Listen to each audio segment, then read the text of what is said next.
Meu nome é Catarine e hoje nós vamos ver um pouco sobre lógica básica.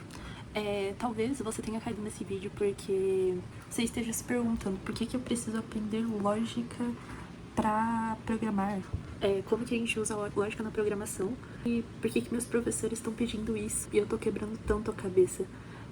Esse foi um dos principais pontos que eu tive durante meu técnico e durante a faculdade. Durante o técnico e a faculdade é a primeira matéria que a gente tem, basicamente. É o primeiro conceito que a gente vê antes de programar, de fato.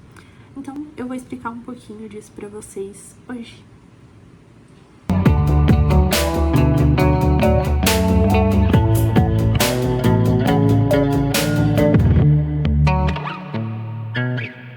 E a origem da lógica, ela vem da filosofia e da matemática. Provavelmente durante o ensino médio vocês devem ter visto alguma coisa em alguma dessas duas matérias, mas na programação a gente usa o conceito dela para aplicar nos nossos códigos.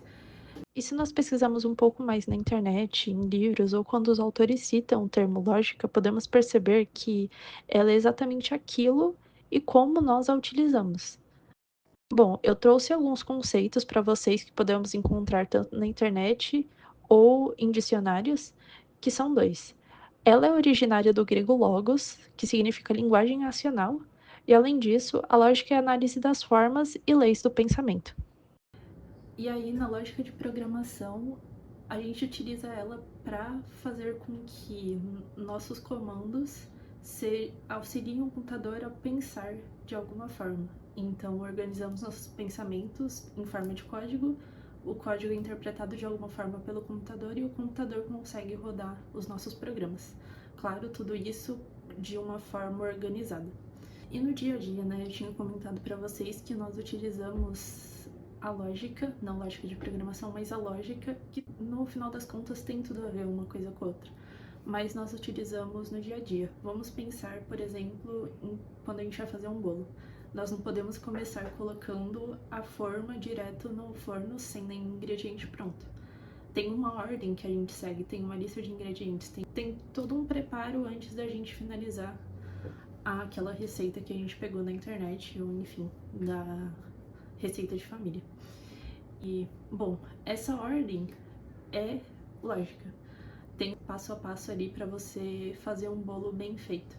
E na programação também, para ter um código bem feito, a lógica também precisa ser bem pensada, ser bem elaborada ali para o código sair ok. Portanto, quando a gente vai fazer aquele bolo ou a gente vai programar, a gente não se preocupa com a forma de fazer, e sim com a forma que nós estamos pensando.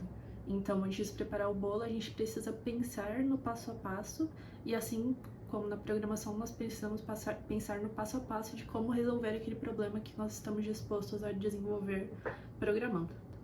E aí eu trouxe alguns exemplos para vocês de como também a gente pode aplicar lógica em algumas orações que tem o seu passo a passo.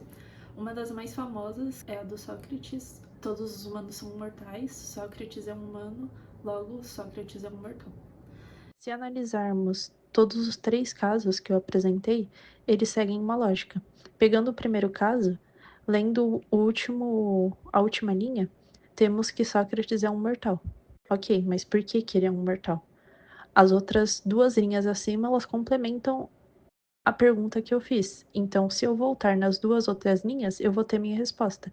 Ele é um mortal porque ele é um humano. E aí eu vou propor no último exemplo trocar gatos e fofos por A e B, pra gente ver como fica.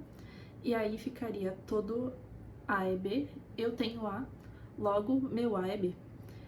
Bom, e aí tem algumas outras coisas que a gente vê, principalmente na internet. Não sei se hoje em dia o pessoal vê muito isso, eu via muito no Facebook principalmente. Aqueles desafios de você ter algumas imagens com alguns valores e fazer aquele jogo de substituições para saber o que a soma dessas duas imagens dá no final.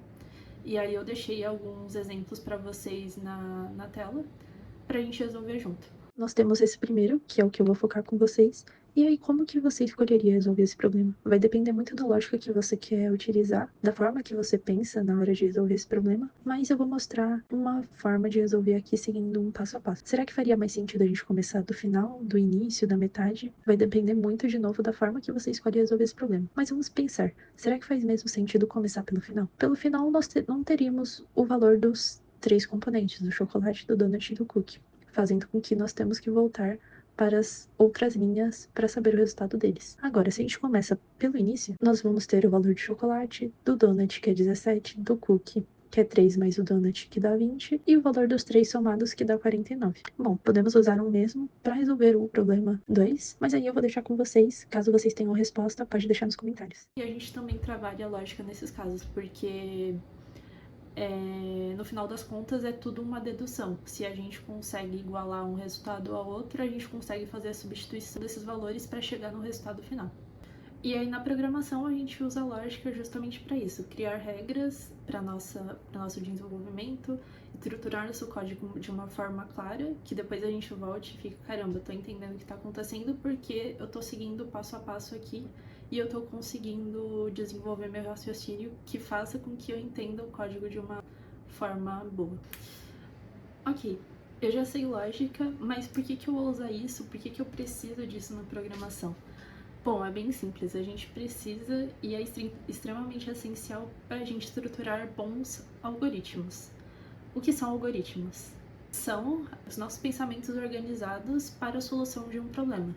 A partir do momento que a gente tem um problema e a gente precisa solucionar ele na forma de código, antes de transformar ele em forma de código, nós passamos pela fase do algoritmo. Então, ali nós pensamos do passo a passo, desde do primeiro até o último, de como solucionar aquele problema simples e transformá-lo em um algoritmo. E ali, com o algoritmo em mãos, nós podemos transformar ele em qualquer linguagem de programação, transcrever ele em qualquer linguagem de programação. E aí tem alguns meios que a gente pode utilizar para desenvolver um bom algoritmo, de como transformá-lo em código. Tem algumas formas também da gente praticar lógica e fazer algoritmos, mas eu vou deixar isso pro próximo vídeo, porque esse daqui já ficou um pouquinho longo. Mas eu espero que vocês tenham gostado e que eu tenha ajudado um pouco as pessoas que estavam com dúvidas sobre essa parte de lógica. Eu espero vocês no próximo vídeo.